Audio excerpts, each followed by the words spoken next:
June the 26th, 2 Kings 9:15b through 10:31. Jehu told the men who were with him, Since you want me to be king, don't let anyone escape to Jezreel to report what we have done. Then Jehu jumped into a chariot and rode to Jezreel himself to find King Joram, who was lying there wounded. King Ahaziah of Judah was there too, for he had gone to visit him. The watchman on the tower of Jezreel saw Jehu and his company approaching and shouted, "Someone is coming!" Send out a rider and find out if he is friend or foe. King Joram shouted back, so a soldier rode out to meet Jehu. The king wants to know whether you are friend or foe. Do you come in peace? What do you know about peace? Get behind me. The watchman called out to the king that the messenger had met him, but was not returning. So the king sent out a second rider. He rode up to them and demanded in the name of the king to know whether their intentions were friendly or not.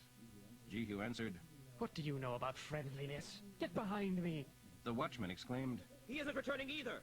It must be Jehu, for he is driving so furiously." Quick, get my chariot ready. King Joram commanded. Then he and King Ahaziah of Judah rode out to meet Jehu. They met him at the field of Naboth. And King Joram demanded, Do you come as a friend, Jehu? How can there be friendship as long as the evils of your mother Jezebel are all around us? Then King Joram reined the chariot horses around and fled, shouting to King Ahaziah. There is treachery! Ahaziah! Treason!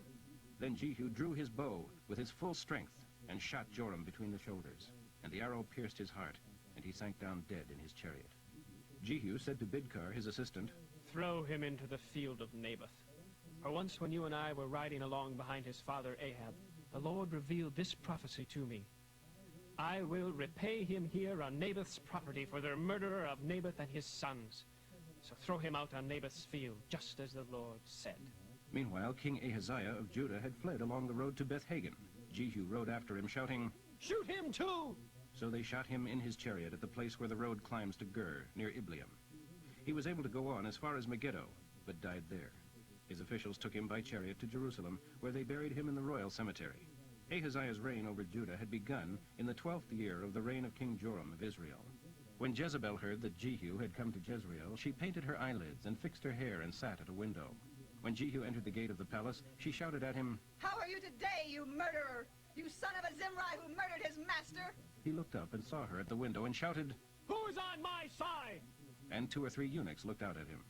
Throw her down! So they threw her out the window, and her blood spattered against the wall and on the horses, and she was trampled by the horses' hooves. Then Jehu went into the palace for lunch. Afterwards he said, Someone go out and bury this cursed woman, for she is the daughter of a king. But when they went out to bury her, they found only her skull, her feet, and her hands. When they returned and told him, he remarked, That is just what the Lord said would happen.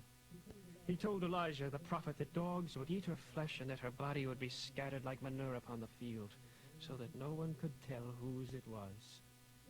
Then Jehu wrote a letter to the city council of Samaria and to the guardians of Ahab's 70 sons, all of whom were living there. Upon receipt of this letter, select the best one of Ahab's sons to be your king, and prepare to fight for his throne, for you have chariots and horses and a fortified city and an armory. But they were too frightened to do it. 2 kings couldn't stand against this man. What can we do? So the manager of palace affairs and the city manager, together with the city council and the guardians of Ahab's sons, sent him this message. Jehu, we are your servants and will do anything you ask us to. We have decided that you should be our king instead of one of Ahab's sons. Jehu responded with this message. If you are on my side and are going to obey me, bring the heads of your master's sons to me at Jezreel at about this time tomorrow. These 70 sons of King Ahab were living in the homes of the chief men of the city, where they had been raised since childhood. When the letter arrived, all 70 of them were murdered, and their heads were packed into baskets and presented to Jehu at Jezreel. When a messenger told Jehu that the heads of the king's sons had arrived, he said to pile them in 2 heaps at the entrance of the city gate, and to leave them there until the next morning. In the morning he went out and spoke to the crowd that had gathered around them.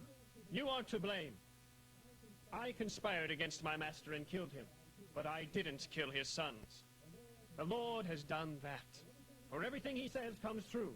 He declared through his servant Elijah that this would happen to Ahab's descendants. Jehu then killed all the rest of the members of the family of Ahab who were in Jezreel, as well as all of his important officials, personal friends, and private chaplains. Finally, no one was left who had been close to him in any way. Then he set out for Samaria and stayed overnight at a shepherd's inn along the way. While he was there, he met the brothers of King Ahaziah of Judah. Who are you? We are brothers of King Ahaziah. We are going to Samaria to visit the sons of King Ahab and of the queen mother, Jezebel. Grab them! Jehu shouted to his men, and he took them out to the cistern and killed all 42 of them. As he left the inn, he met Jehonadab, the son of Rechab, who was coming to meet him. After they had greeted each other, Jehu said to him, Are you as loyal to me as I am to you? Yes. Jehonadab replied. Then give me your hand. Jehu said, and he helped him into the royal chariot. Now come along with me and see how much I have done for the Lord. So Jehonadab rode along with him. When he arrived in Samaria, he butchered all of Ahab's friends and relatives, just as Elijah, speaking for the Lord, had predicted.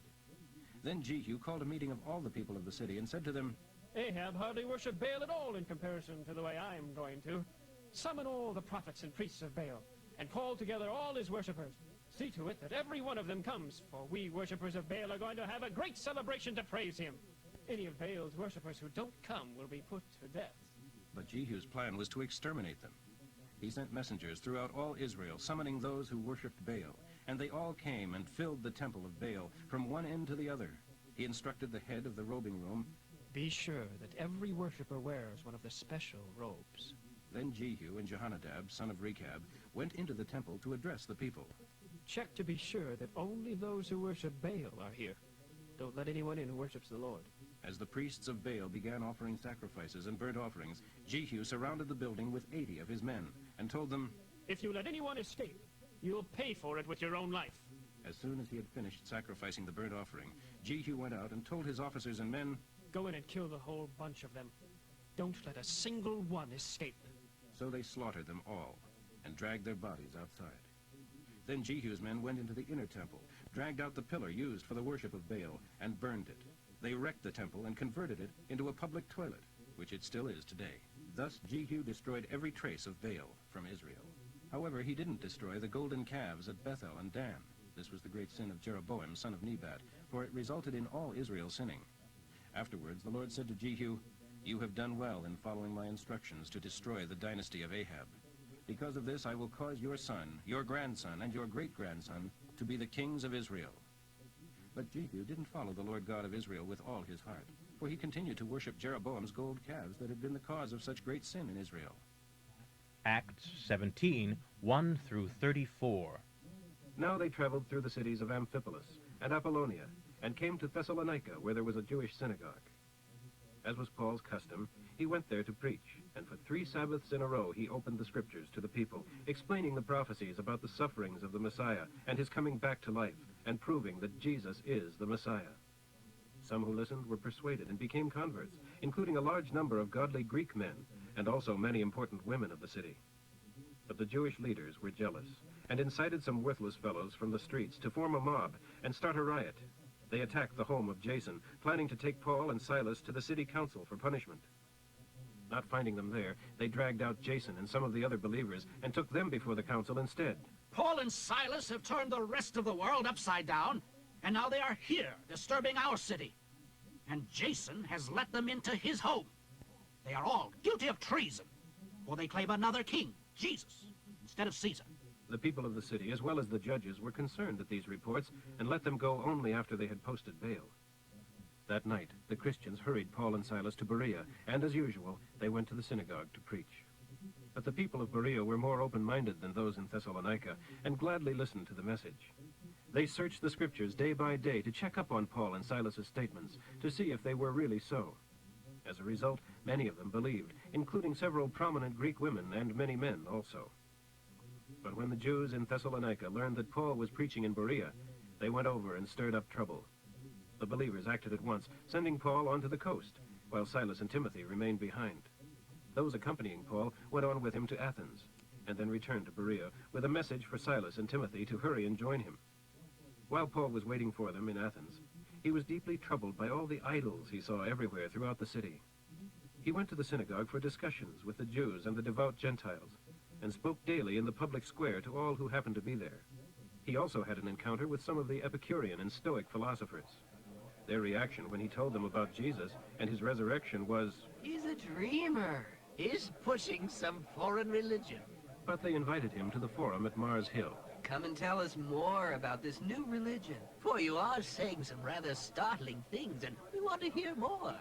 I should explain that all the Athenians, as well as the foreigners in Athens, seem to spend all their time discussing the latest new ideas. So Paul, standing before them at the Mars Hill Forum, addressed them as follows. Men of Athens, I notice that you are very religious.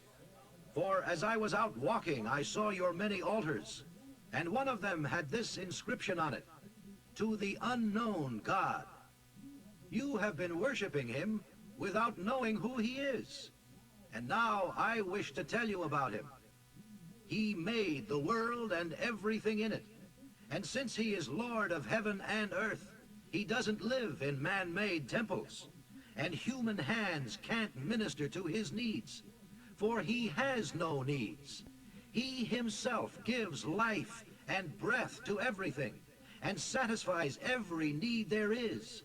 He created all the people of the world from one man, Adam, and scattered the nations across the face of the earth. He decided beforehand which should rise and fall, and when. He determined their boundaries. His purpose in all of this is that they should seek after God, and perhaps feel their way toward him, and find him, though he is not far from any one of us. For in him we live, and move, and are. As one of your own poets says it, we are the sons of God. If this is true, we shouldn't think of God as an idol made by men from gold or silver or chipped from stone. God tolerated man's past ignorance about these things, but now he commands everyone to put away idols and worship only him. For he has set a day for justly judging the world by the man he has appointed, and has pointed him out by bringing him back to life again. When they heard Paul speak of the resurrection of a person who had been dead, some laughed, but others said, "We want to hear more about this later." That ended Paul's discussion with them. But a few joined him and became believers. Among them was Dionysius, a member of the city council, and a woman named Damaris, and others. Psalm 144, 1 through 15. Bless the Lord, who is my immovable rock. He gives me strength and skill in battle. He is always kind and loving to me. He is my fortress, my tower of strength and safety, my deliverer. He stands before me as a shield. He subdues my people under me. Oh, Lord, what is man that you even notice him? Why bother at all with the human race? For man is but a breath. His days are like a passing shadow. Bend down the heavens, Lord, and come. The mountains smoke beneath your touch. Let loose your lightning bolts, your arrows, Lord, upon your enemies, and scatter them. Reach down from heaven and rescue me. Deliver me from deep waters, from the power of my enemies. Their mouths are filled with lies. They swear to the truth of what is false. I will sing you a new song, O God, with a 10-stringed harp. For you grant victory to kings. You are the one who will rescue your servant David from the fatal sword. Save me. Deliver me from these enemies, these liars, these treacherous men. Here is my description of a truly happy land where Jehovah is God. Sons, vigorous and tall as growing plants. Daughters of graceful beauty like the pillars of a palace wall. Barns full to the brim with crops of every kind. Sheep by the thousands out in our fields. Oxen loaded down with produce. No enemy attacking the walls, but peace everywhere. No crime in our streets. Yes, happy are those whose God is Jehovah.